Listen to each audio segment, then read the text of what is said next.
성도 여러분 안녕하십니까? 새벽 말씀 묵상입니다. 하나님께서는 바로의 강팍한 그 마음을 어떻게 포기하게 만들었을까요? 성경을 읽어보면 참 희한한 일이 많은데요. 열재앙 하나하나가 바로의 마음을 하나씩 꺾어지게 만드는 것이지요. 마지막 10번째 재앙 끝에 결국 애굽의 모든 장자며 가축의 초태생들이 모두 죽고 나서야 바로는 이스라엘 민족들을 해방시킵니다. 결국에는 이스라엘 민족이 장정만 60만, 가족들까지 하면 거의 200만이나 되는 거대한 민족의 이동이 이루어지는데 그들의 가축들까지 모두 움직였다고 생각하면 정말 가관일 것입니다. 하나님께서는 이스라엘 민족을 출애굽시키기 전에 마지막 10번째 재앙을 위시로 유월절을 제정하십니다. 유월절의 규례를 출애굽기 12장에 잘 설명해 놓으시면서 이렇게 하는 날이 바로 유월절이다 라고 선언하십니다. 출애굽기 12장 11절에 보면 너희는 그것을 이렇게 먹을지니 허리에 띠를 띠고 발에 신을 신고 손에 지팡이를 짚고 급히 먹으라. 이것이 여호와의 유월절이니라. 이 절기는 참 특이하게도 무엇을 먹으라 라고 하는데 그 먹는 그 태도가요. 그 모양이 허리에 띠를 띠고 발에 신을 신고 손에 지팡이를 잡고 그것도 그냥 먹는 것이 아니라 급하게 먹으라 라고 이렇게 얘기합니다. 희한한 절기가 다 있죠.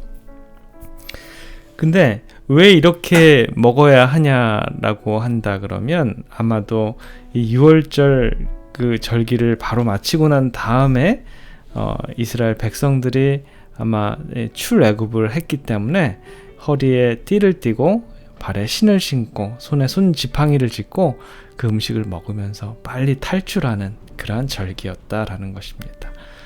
모세가 바로에게 10번째 재앙을 내리기를 선언하고 실제로 10재앙이 있기 전에 하나님께서는 유월절에 대해서 백성들에게 설명을 하십니다. 초태생의 자녀가 구원받는 그 기념하는 날이 바로 유월절인데요. 유월절은 기념적인 동시에 표상적인 것입니다. 그것은 과거에 애굽에서 구원받은 사실을 가리킬 뿐 아니라 장차 그리스도께서 당신의 백성을 죄에 속박해서 해방시키기로 되어 있는 더 큰 구원을 예표하는 것이지요. 가정마다 혹은 가정이 작을 때는 두세 가정이 모여서 같이 구별된 장소와 시간에 그 어린 양을 희생 제물로 바쳐집니다. 그 어린 양은 우리들의 구원의 유일한 희망이신 하나님의 어린 양, 곧 그리스도를 나타냅니다.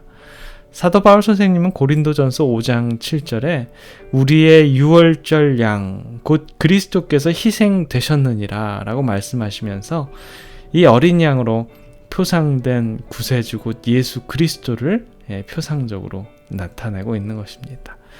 유월절 양을 죽이는 것만으로는 충분치 않고요. 그 양의 피를 문설주와 임방과 지방에 발라야 하는데요.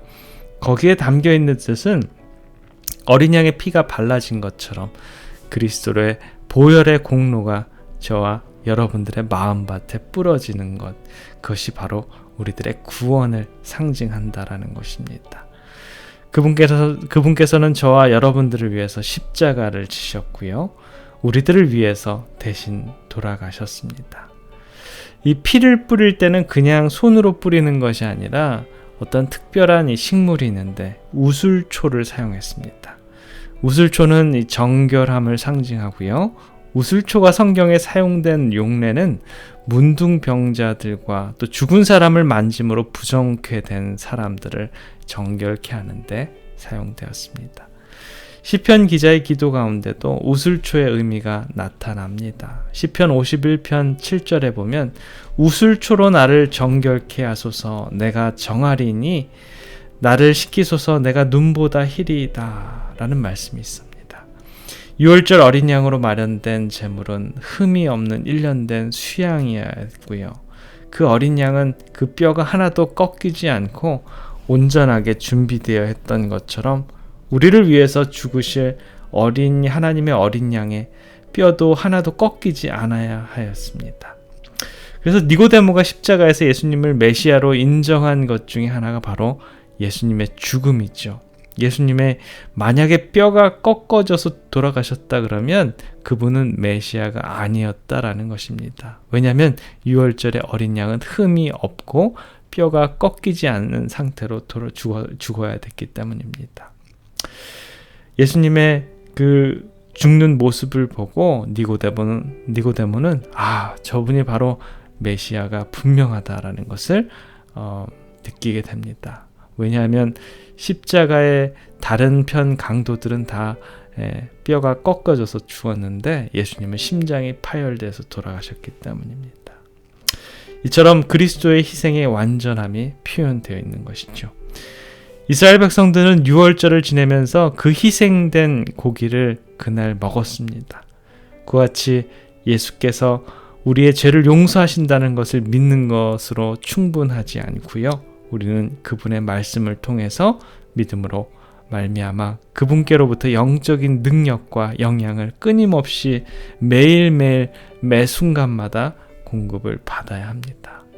그래서 예수님께서는 이런 말을 하셨습니다. 인자의 살을 먹지 아니하고 인자의 피를 마시지 아니하면 너희 속에 생명이 없느니라.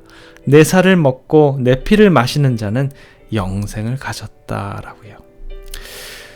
또한 어린 양의 고기는 쓴 나물과 함께 먹어야 했었는데요. 이는 애굽에서의 노예 생활을 하던 때를 고통을 회상하기 위함이다라고 합니다. 그 의미를 살펴보면 우리도 그리스도를 먹을 때 곧 말씀을 통해서 우리는 우리의 죄를 통회해야 한다라는 것입니다. 쓴나물을 먹는 것처럼 우리의 죄를 회개하고 통회하는 그러한 쓴 경험이 필요한 것이지요. 이스라엘 사람들은 하나님께서 내리신 지시에 순종했습니다. 양을 잡았고요. 또 그 양을 잘 준비했고요. 또 양을 나눠 먹으면서 또 백성들은 두려움으로 기도하면서 끼어 있었고 혈기왕성한 장년으로부터 어린아이에 이르기까지 모든 이 장자들의 그 심장은 정말 끊임없이 두근거렸겠죠. 또한 이 장자를 둔 부모님들은 그 밤을 내리기로 약속되어 있는 무서운 재앙을 생각하면서 사랑하는 장자들을 팔로 끌어안으면서 혹시 해가 있으면 어떡하지 하는 이 염려와 근심으로 밤을 지샜을 수도 있었을 것입니다. 그러나 피를 바른 이스라엘 민족들은 모든 장자들은 안전했고요. 그렇지만 밤중에 이 애굽 동네에서는 전 나라에서 사망의 슬픈 울음소리가 들렸습니다. 광대한 애굽 전투에 걸쳐서 각 가정마다 그들의 자랑거리였던 장자들이 또 가축들이 죽어났다라는 것입니다. 사랑하는 성도 여러분, 유월절의 표상과 율례들 그리고 이 유월절의 목적들을 살펴보았는데요. 하나님께서 이 땅에 이렇게 하면 축복을 얻고 그렇게 하지 않으면 저주를 됨을 우리는 보게 됩니다. 그러나 우리는 굳이 그러한 하나님의 법을 알고서도 어기고 지키지 않으면서 하나님의 방법보다는 내 방법을 고집하거나 추구하려고 할 때가 많이 있습니다. 유월절을 지키는 모습을 상상해 보면서 장자를 잃지 않으려는 두근거리는 마음을 여러분 이해하십니까? 하나님의 법을 우습게 여기지 마시기 바랍니다. 하나님의 법을 잘 준수하여서 이 땅에서도 축복을 받고 그리고 영원한 생명도 선물로 받으시는 우리 모든 믿음의 가족들이 되시기를 간절히 기원합니다. 기도하겠습니다. 사랑의 아버지 하나님, 유월절을 제정하신 하나님의 마음을 살펴봅니다. 유월절의 어린 양으로 표상된 하나님의 아들을 희생하는 하나님의 마음은 어땠을까요? 아버지, 우리를 그토록 사랑하시는 그 마음을 우리들에게 허락해 주셔서 영원토록 변치 않는 하나님의 마음을 알 수 있도록 주님 인도하여 주시옵소서. 오늘 우리들의 하루의 삶도 주님 그 아름다운 마음에 참 감사하는 우리 모두가 될 수 있도록 주님 축복하여 주셔서 늘 하나님께 감사하는 저희들의 삶이 될 수 있도록 주님이 인도하여 주시옵소서. 사랑의 우리 구주 예수 그리스도의 이름으로 간절히 기도드립니다. 아멘.